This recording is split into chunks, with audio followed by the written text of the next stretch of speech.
3:15, 3:15 mid morning 4:15 okay. Bhagavad Gita 2 chapters finish చేశాను నేను.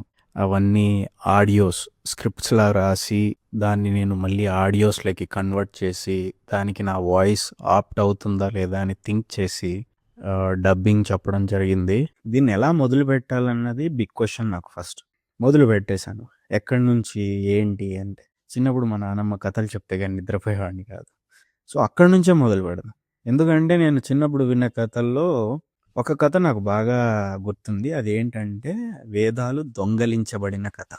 అసలు వేదాలు ఎలా దొంగలించబడ్డాయి? ఎవరు దొంగలించారు? అన్నది నేను జస్ట్ రఫ్‌గా చెప్తాను ఆ వీడియోస్‌లో.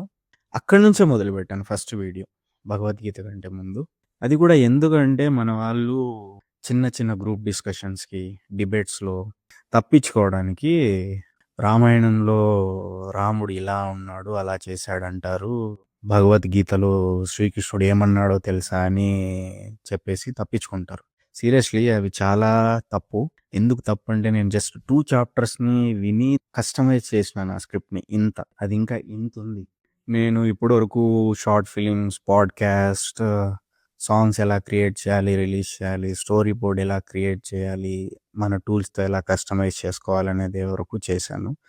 ఫస్ట్ టైం నేనెప్పుడు ఇలా ఒక న్యూ కాంటెంట్ చేస్తున్నాను, సపోర్ట్ చేయండి, లైక్ చేయండి, షేర్ చేయండి అని అడగలేదు. ఫస్ట్ టైం ఎందుకు అడుగుతున్నానంటే సపోర్ట్ చేయండి అని.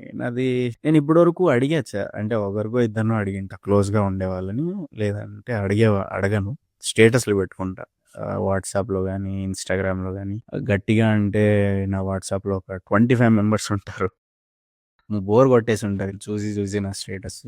ఇదంతా ఎందుకంటే ఈ కాంటెంట్‌ని ముందుకు తీసుకెళ్ళడానికి మీ సపోర్ట్ కావాలి కాబట్టి చెప్తున్నాను. చిన్న పిల్లల దగ్గర నుంచి పెద్దవాళ్ళ దగ్గర వరకు ఇది రీచ్ అవ్వాలి. భగవద్గీత, రామాయణం లాంటి కథలు చిన్న చిన్న స్టోరీస్ లాగా 30 సెకండ్స్ లాగా మన రియల్ లైఫ్‌తో కస్టమైజ్ చేసుకొని చెప్తే ఎంత బావుంటుంది అన్నది నా థాట్. సో, మీరు సపోర్ట్ చేస్తారనుకుంటున్నాను. And love you all. By.